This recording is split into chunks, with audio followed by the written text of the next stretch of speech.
Well, for me, it was one of the best Grand Prix that I'd ever done, I think, at least what I can remember. You know, I've done quite a few Grand Prix now, and it just felt absolutely amazing to be able to overtake the last Red Bull and then come across the line in first, you know, and be the first one also to win twice in China. So it was very, very emotional because I hadn't won for a long time, and so it was great. China, you know, the race in Shanghai for me was good, but it had the possibility of being a great race. Lewis did a great job of winning the race, but for me, you know, I also had the opportunity, I think, to really challenge for the victory. But it wasn't perfect. You know, I made a mistake myself in the pit stop, and it just wasn't really a fluid race.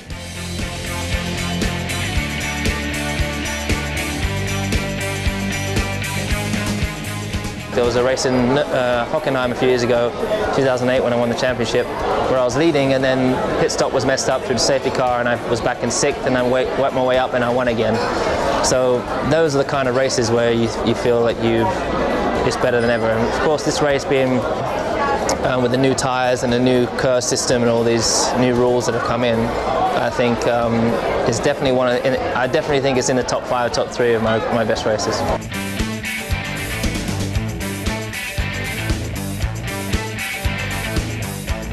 Even if you have a bad qualifying, you can still have a good result. He started the race with brand new sets of tyres. You know, every set of tyres he put on was brand new, which really does help you. So he was driving the quickest car out there, and he made the best of it. So yeah, he did a good job, and I'm sure he had a fun race. I didn't know he was going to have the chance of beating me until the last sort of 3 laps of the race.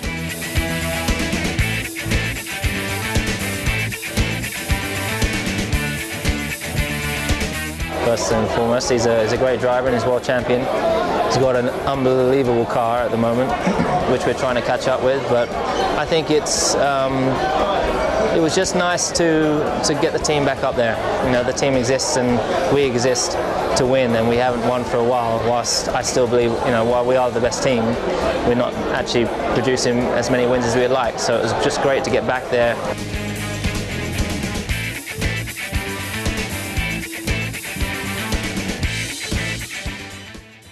Here in Turkey, the team, as always, need to be on top of their game in terms of knowing how to use the tyres. I've also got to work very, very hard to make sure that I preserve my tyres through qualifying and in the race. Make sure you look after them. You know, you can't push 100% every lap. You have to really try and take it easy on the tyres, especially through turn 8. A lot of racing these days is how you use those tyres in qualifying. Some people choose not to run so often in qualifying so they can save their tyres for the race. And it's not as straightforward as it used to be, where you just had hundreds of sets of tyres. We're very limited now, which is good, and it adds something to the racing, I think.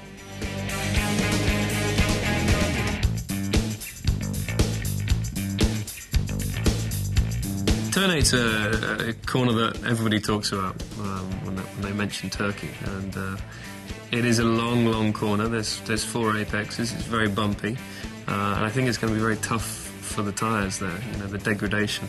So you're going to be interesting to see what people do in qualifying in the race, whether they're going to just be flat out through there or if they're going to be backing off. Turn 12 is at the end of the back straight, where we'll probably have DRS active, and it's a place where there's good overtaking anyway. I had a good little tussle with Lewis there last year.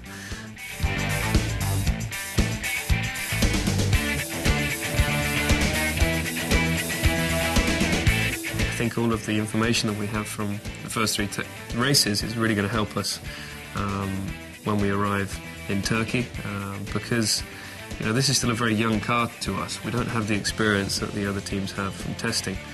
They did sort of 7,000 kilometres and we did half of that, so we're still learning about this car, and that's why it's very exciting.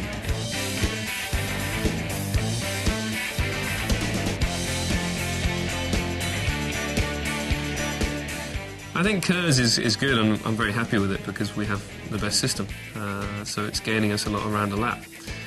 It's always fun to have a little boost button also on the car. You know, it's 10%, 80 odd horsepower, which is great.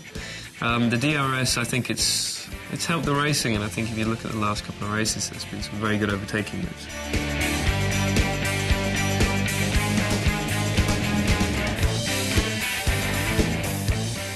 Such a great experience trying to outdrive the guy in front, who naturally generally has more downforce because he has no one in front of him.